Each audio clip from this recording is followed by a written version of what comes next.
Hi, we're live. I'm here with one of my favorite people on earth, Ryan Hampton, or as I like to call him, ryanhampton.org. Nice. I've never called him that. Hi, Ryan. Hi, Anna. So good to be here. This is a fun role reversal. What I don't know is if that thing that's showing the chyron that's showing your URL is that hiding your very lovely smile? I don't think so. Okay. Oh, there you go. Now I can see it. So we are here. We are live. If you are watching on the InRecovery page, hey, yay. If you're watching from Ryan's page, hey, yay. If you're watching from my page, hey, yay is the point. And this is really cool because, as I said, Ryan is one of my favorite people on earth, but also he is my personal tutor when it comes to anything Facebook. And last week, we did a Facebook Live where I was on his page, so now we're doing full-on Freaky Friday role reversal. And in the middle of that, so we did Facebook Live, and then I went and hung out with Zuck, and now we're doing Facebook Live again. So we've gone like full circle, like Facebook Live to Zuckerberg to Facebook Live, all recovery. It's amazing. Now, in case you guys don't know what he means, in the ensuing week, Ryan hung out with Mark Zuckerberg. Yeah, the dude responsible for what we're doing right now. Yeah. That's because Ryan Hampton is a baller extraordinaire in the recovery space, in the world too. And in case you don't know him, I don't know what rock you've been living under, but we met a little over a year ago, and he was this very ambitious guy who told me that he was going to do big things in the recovery space, and I hear a lot of people say that, and little did I know that a year later I'd be asking him for advice and help. So anyway, tell anybody who may not know our viewers a little bit about what you're doing. Sure. I mean, I'm a person in recovery. I'm about 2.5 years in recovery from heroin.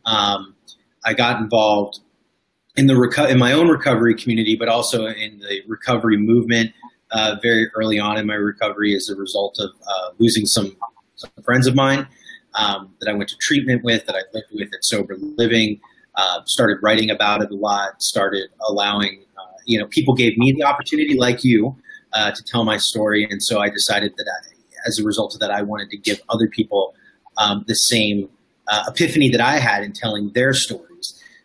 So that was really doing it through social media and building the social media pages and the Twitter accounts and the Facebook and the Instagram. And, that's kind of led off into other things in the more traditional space. And people have started to get really excited. And the whole reason that I did this was because I got excited when I told my story. And it took me down this journey of really getting loud about recovery and kind of like what we call recovering out loud and being proud about it. But I want other people to do the same thing. And I think that like if I do it for one person or 10 people or 1,000 people or whatever it may be, and if those people can, and he may be watching right now, Jeff Gabbard in West Virginia, told his story on my page, and now he's starting a thing called the Recovery Project, and he wants to do the same. So it's like that ripple effect. I mean, that's really what I'm all about. But it's not just for us telling our stories for just the hell of it, right? I want people to tell their stories for impact, because the louder we are, if you're comfortable with that kind of thing, the more people will listen to us, and I think the more mainstream we become. Yeah, and I absolutely agree with you. It is the same. I had a very similar rationale. And anybody who's watching from Ryan's page, by the way, if you're like, who is this chick that's interviewing Ryan? I'm the editor-in-chief of InRecovery Magazine. What I can unbiasedly say, yeah, I just made that word up, is the best recovery magazine out there. And I've written books. I'm a New York Times bestselling author of 6 books about addiction and recovery. I've been writing about it since 2004. I've been sober since 2000. And, my reason for getting in the space is very similar, Ryan, because mine was basically when I was wasted and considering getting sober and thinking that killing myself sounded a little bit more appealing. And I would look online the way a lot of people do when they're wasted, maybe even people watching this now, and thinking, God, recovery will be the end of my life. I can't imagine anything worse. And then they stumble across people that aren't saying that, people that look like them, people that seem like them, And that is why I do any of this. So that is a perfect. It's the most powerful tool we have, telling our stories. And it goes back to what we say in recovery circles, which is, a doctor with no experience with addiction can talk to you until he's blue in the face. And then somebody with absolutely no medical experience, but a lot of personal experience with addiction can somehow break through in a way that a medical professional often can't. That's right. So perfect segue into the first story that I want to discuss. I'm going to use this fancy tool where I put the URL up on the screen. So fun. So on InRecovery, what we are doing is we are running your stories. If you want to be one of the people featured in this column, all you have to do is email me, editor@InRecovery.com. The column is called From Fun to Abuse. The journey from fun to abuse. I have to check my own titles. No big deal. And it is based on the philosophy that in recovery circles, we talk about first it was fun, then it was fun with problems, then it was just problems. And this column is meant to show, and then it got fun again. And the URL is for one of my favorite people. Yeah, I know I called Brian one of my favorite people. This is my own other favorite person, Paul Feuer. So you guys can check out that URL. But also, Ryan, let's talk about first, it was fun. Yeah. Was it fun? Drugs. I think yes. So, but I'd have to go back to like high school, right? And like the beginning, because it even started for me not becoming fun in college. It started becoming like this thing that, was fun sometimes, but it was like really depressing when it was over. But like when I could think about, was it fun? Yeah, sure, it was fun. I didn't know what I was doing, but I also didn't know I knew nothing about the disease of addiction or alcoholism. I wasn't educated, as many of us weren't. And I thought everybody was doing it, and they were when I was in high school. But the thing was, 1 out of 10 of us are going to end up with a problem. And I ended up being that, 1 out of 10. My brain's wired differently. And yeah, it was a lot of fun. I can remember it was casual. It wasn't a problem. It was leading to a problem, but it wasn't a problem when it was fun. So when did it become fun with problems? Do you remember that transition and what some of the initial problems were? Yeah, I do. It actually, my senior year of high school, it started to become a problem. And the indicators of that were something that I could see. I was doing designer drugs. This was in 1999, right? And I was living in Miami, and it was a popular thing to do. And I can remember the feelings that I had. I can remember, getting what was called Baker acted because of my behavior, which was similar to like a 5150 here, and had to take off like, "Hey, Jesse, what's up?" Jesse says hi on the live, so I want to say hi. It's one of my buddies.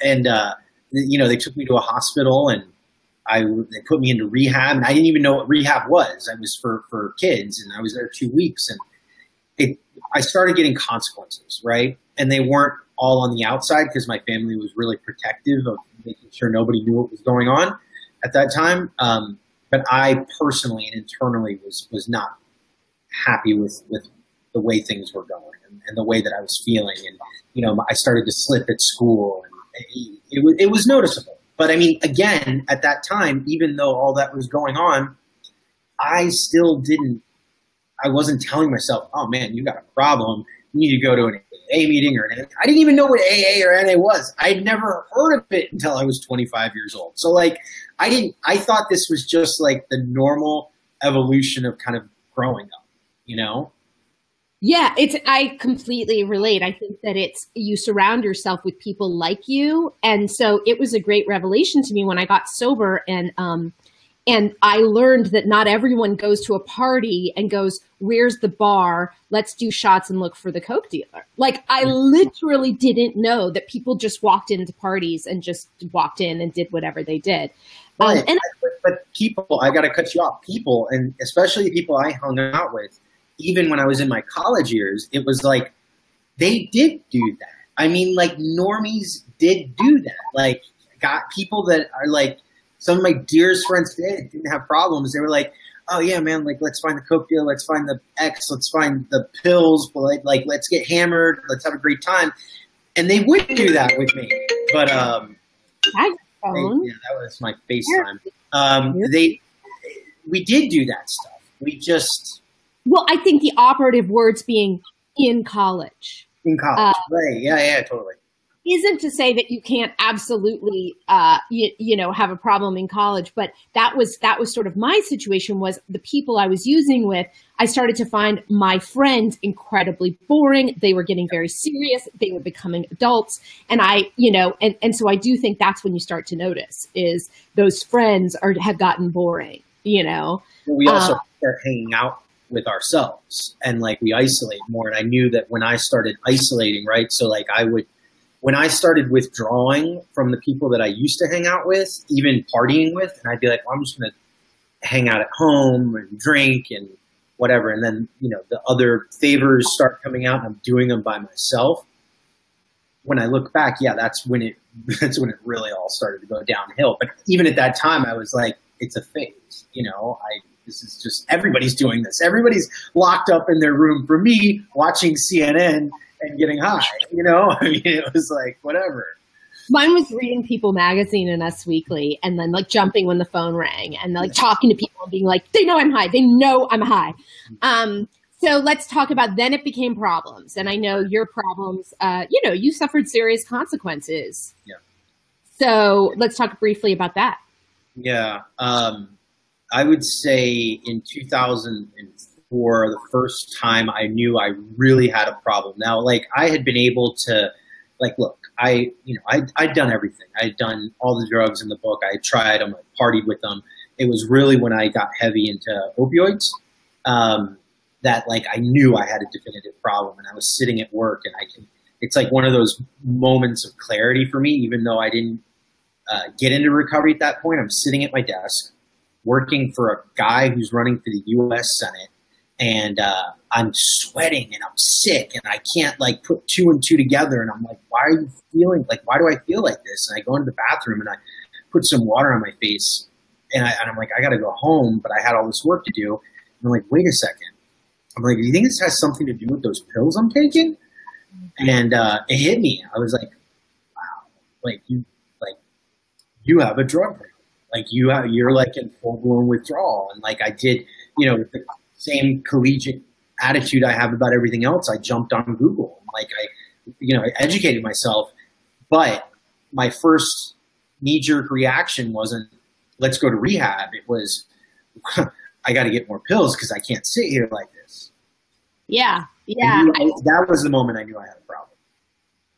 Yeah. It's funny. It reminds me, this is not about drugs and alcohol necessarily, but when I graduated from college, and I remember I was working at Mirabelle Magazine, a magazine that's long gone, and I smoked and was on the pill. And I remember reading this headline that said, if you smoke and you're on the pill, it's like holding a loaded gun to your head. And I was like, shit, I can't believe I have to go off the pill. That sucks. Like it didn't occur to me like, oh, I could quit smoking. Yeah.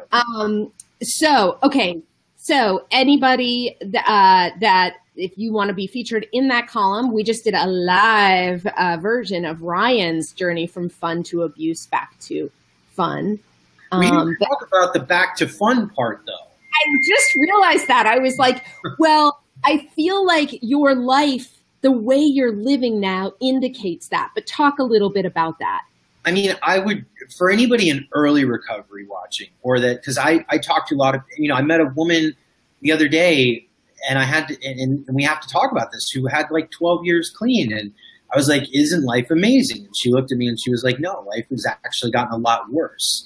But we are, congratulations, Annie, and your daughter, amazing, 16 months sober. That's awesome. She was able to kind of go back and say, but my life is so much better in other ways. So fun, yes, it has gotten fun for me. But, it wasn't like just get sober and your life is amazing and you have fun. Like you got to put a lot of work into it.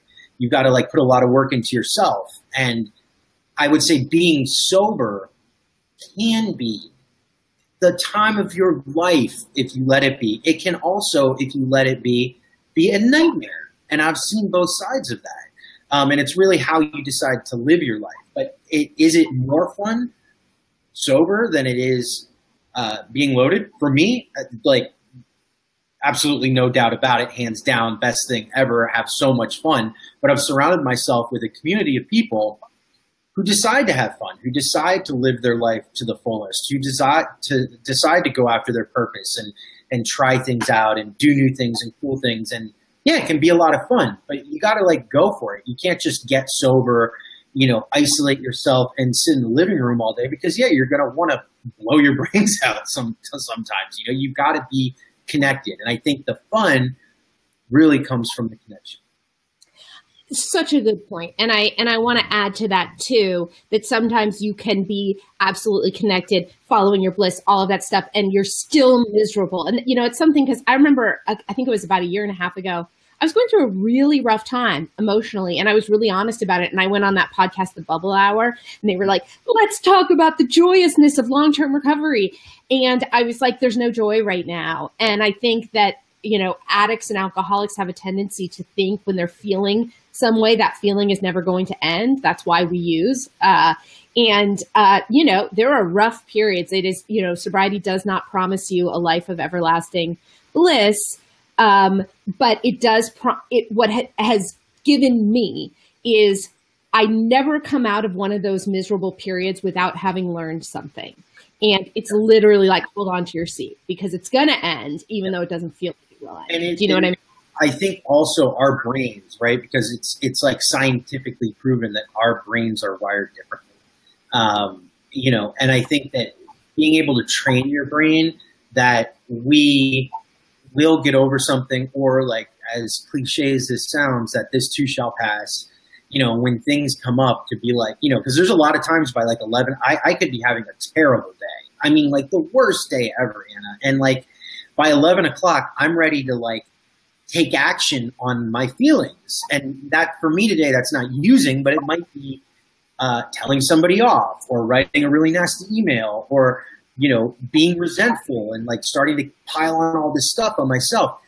And I've like learned some stuff, and like meditation is good, listening to music is good, being connected with people is great, always being able to bounce stuff off people to realize how, you know, how most of the time it's your head making it a lot worse than it is. I've been able to like train myself to be like, hey, Ryan, why don't you go to bed, wake up in the morning and see how you feel. Not 9 times out of 10, 10 times out of 10. I wake up in the morning, I'm like, thank God I didn't, you know, make that call last night, or write that email, or, you know, carry on that resentment. You know, and those are the tools. So things pass, but yeah, I think us people in recovery from addiction and alcoholism, like we're just hardwired for internal drama in our own heads, and we create a tremendous amount of it sometimes. Absolutely. So well said. And it's like, I believe my problems aren't my problems. It's my reaction to my problems. Right. You know, if I can just like, oh, okay, yeah, you know, this is just, I like to write a story, and that story is usually very negative, and that story often paints me as the victim of you, you know, right. Whoever you are. Okay, so let's move on to another thing I would love to get your take on, and that is a story that we posted last week called, here, I'm really into this thing where I can post, oh yeah, there we go. I can post it right here, like a Chiron, called Entertainment. Well, it's called Entertainment Isn't Giving Us Eating Disorders, although it looks from the URL that it's saying it is giving us eating disorders. And this is a topic I am fascinated by, because I believe that, you know, addiction is very, enrages people, and they're looking for somebody to blame. And oftentimes entertainment becomes the blame, and not how we're raised, and not what we're not taught, and not so many things. What is your take on that? I mean, I think that's a interesting subject. So I can only speak from personal experience, right? I mean, and what I see. And for me, I didn't become a drug addict or have all these problems because of what I saw on television. It was really how I thought of myself. You know, and I didn't think of myself as good enough. I had very low self-esteem. And I could like blame all these exterior factors, but there was a lot going on internally with me. I will say though, I don't think people I don't think people like look at the media and things going on and they're like, oh my gosh, I have this problem because of it. I do believe, though, that what goes on in the media and in society does contribute to people's feelings about how they are and who they should be. And absolutely. So, you know, especially like you talk about eating disorders, right? You know, I've got, you know, I'm in the midst of like this crazy diet right now, but I'm doing it because like I knew it was time for me to get healthier, not because I wanted to like look amazing or anything like that. But I mean, I was like 40. I weighed myself last night. I was 40 pounds heavier this time last year. You remember when you met me? I was a pudgy dude, but I mean, and I was okay with it because nobody like judged me over it. But, and especially my friends, but when I would turn on the TV and see stuff, I'd be like, that's what everybody wants me to look like. No, no, no, no, no. That's not what everybody wants me to look like. That's what like the media says you should look like. That's not like what your friends and your family and the people who care about you or even random strangers. It's like, who cares? But yeah, the media plays for certain people. I mean, it plays a part because yeah, we're vulnerable, especially when we're. I completely agree. I mean, it's like we're conditioned from a very young, and women, especially with these fashion magazines and what's normal and, you know, whatever, who cares about blaming, but living in Los Angeles, you can absolutely forget that, you know, what is an average weight? That being said, what I don't like are, you know, I accept that as the reality we live in, and I accept that I am affected by that 1,000%. But what I don't accept is that entertainment that is bringing light to some of these issues is going to exacerbate the problem. You know, this story was about this movie called To the Bone that's coming out on Netflix. I think it's next month, and the overly PC police are saying that the trailer was triggering. It's a trailer about a girl who goes to treatment for eating disorder. She's very thin. She clearly lost weight for this, and I think it's this overly, you know, sort of police state that we live in that actually is all about sort of keeping the problem shrouded so that we're not actually, so that they're doing the opposite of what we're trying to do, which is, you know, actually talking about these things. Sure. I mean, I agree. I think, I mean, again, like this is a conversation go on forever, but I think that, you know, the media plays a big role. I think the country as a whole plays a big role. I mean, we're in general not like the healthiest country, you know. I mean, a lot of look, I mean, I feel better as a result of like going to the gym every day, eating a little bit better, you know. Yeah, I feel great, but you know what, like I had to learn all those behaviors like on my own. Like, you know, my mom, you know, God bless her, but like she loves to cook and make cupcakes and like pancakes in the morning, and like when I went to school they would like serve us pizza, and like, so I mean, like we're, you know, it's kind of screwed up the way that we treat, like, especially like eating and the health issues, because we as a culture, I think as a whole, don't promote healthy living enough, yet the media scrutinizes us for not living healthy. So it's like, you know, the total opposite as to like going to Europe, certain countries in Europe where like they don't scrutinize you as much. But like the whole country, like the culture of the country is to like be healthier, you know? Yeah. I mean, they set us up.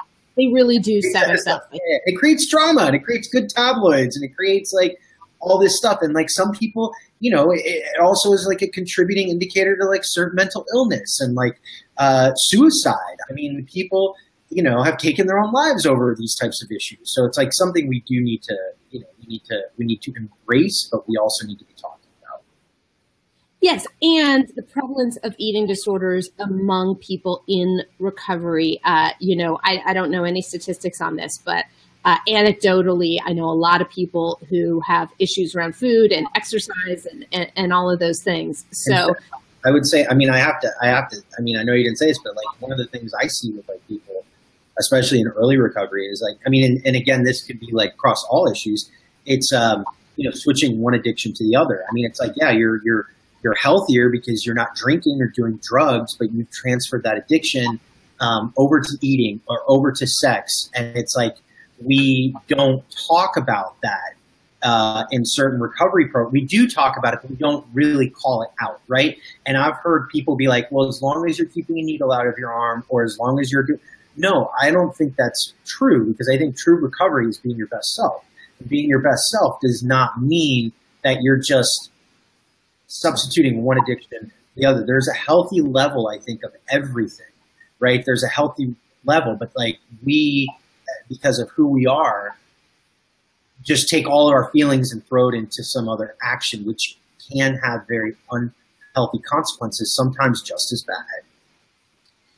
Absolutely. I also think, though, in the same way that we talk about sort of harm reduction is going to be what some people are going to do, it doesn't mean you're failing if you're not, eating some perfectly clean lifestyle, Sure. One step at a time. And I do think anything's better than sticking a needle in your arm. So even if you're, devouring cupcakes, Sure. great.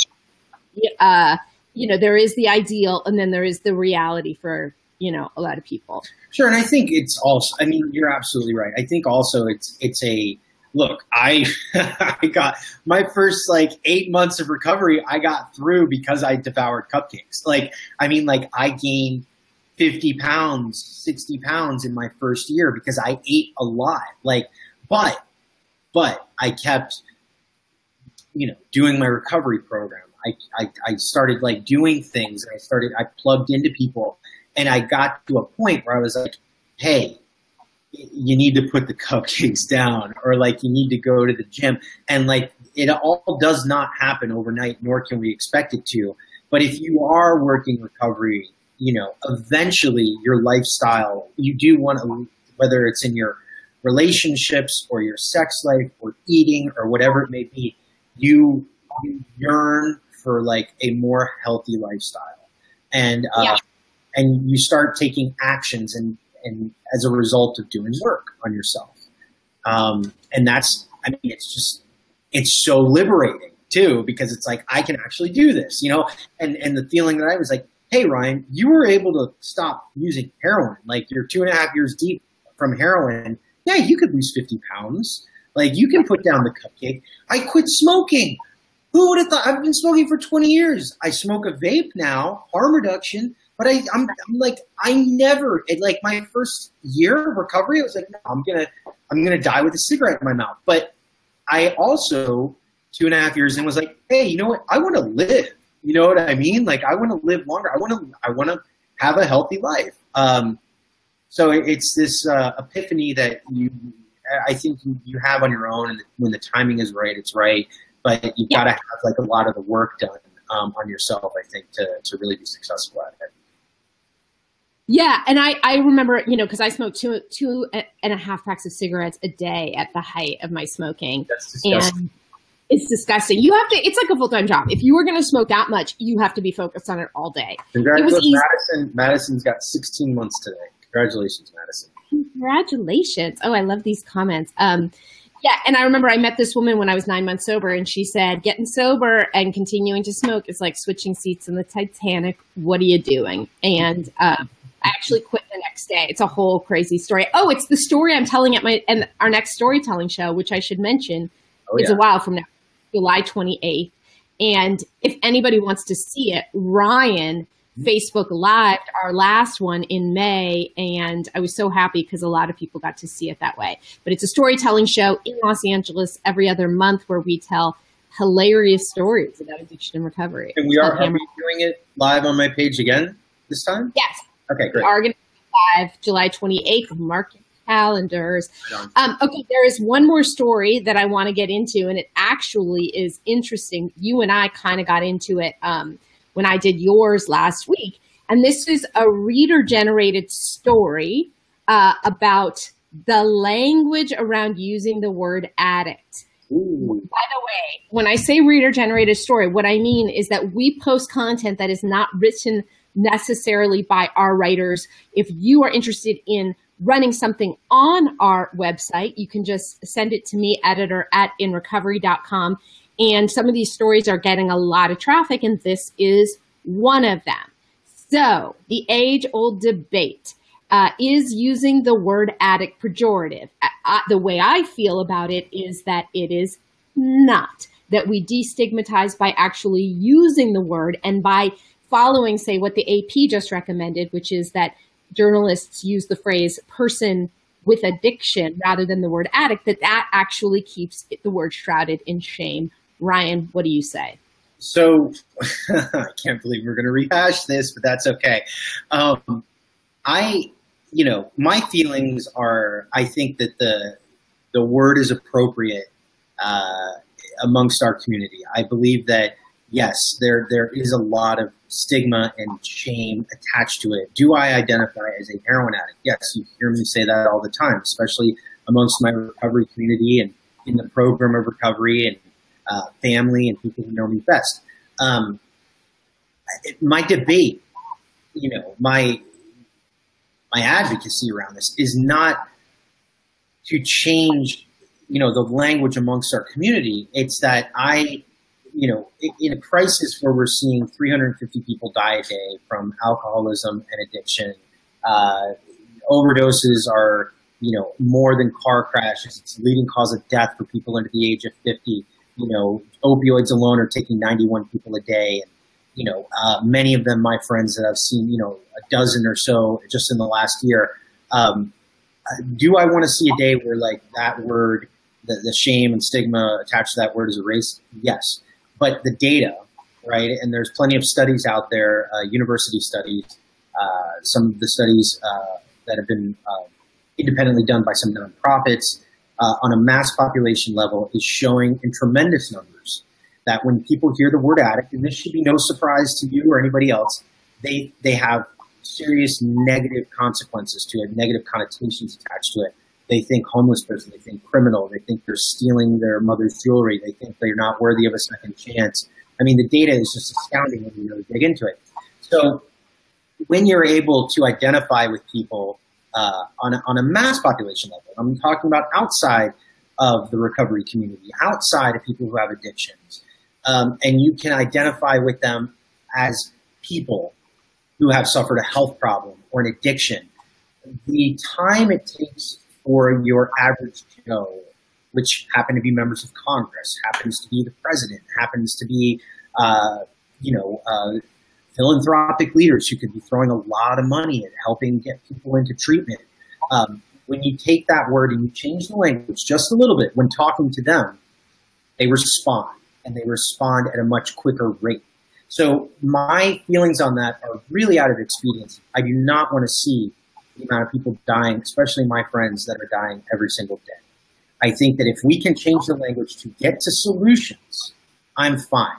If the word addict works with these people, I'm fine with that also. I just don't want to wait 20 years while, more people died last year from addiction than died of in the entire Vietnam War. Like we have to, I think there's a little bit of give and take here for me. And I'm willing to give some on this in order of expediency for solutions. Does that make sense? It completely makes sense. What it makes me think, though, is wouldn't it be nice if we had just as many people fighting the other fight, which is it's what I said about why I started doing this, is to allow, by identifying as that, by showing people out there, look, not all addicts are what you are picturing. We are changing the perception of that. And if people need to identify as that in order to sort of admit that they have a problem, wouldn't they're not mutually exclusive. I believe both. I also think, I'm okay. Listen, I'm okay with anybody identifying however they want. It's their life. It's their recovery. If you want to identify as an addict or an alcoholic in the public sphere, that's your choice. You get to do that. If I want to identify as a person in recovery or a person who had suffered from heroin addiction, I can do that also. I'm not out to beat people over the head, because I do both and tell them how to identify. All I'm doing is speaking to the proof in terms of the data. And like when I go and I talk to a member of Congress, or when I go and I talk to a philanthropist, I don't walk in there and I'm like, hey, I'm an addict. I'm an addict named Ryan, because I lose them. Most of the time I lose them when I go in and I'm like, hey, my name is Ryan Hampton. I suffered from a heroin addiction for quite some time, and I suffered in silence. And now I live this amazing life in recovery. But I lost 12 friends this year. The way they identify with me right off the bat changes. And yes, is there something wrong with that? Absolutely. But like, this is a fight that we've been fighting for decades now. So it's like right now, that's my choice, right? And I think it is important. Now with journalists, because I think that's what this was specifically about,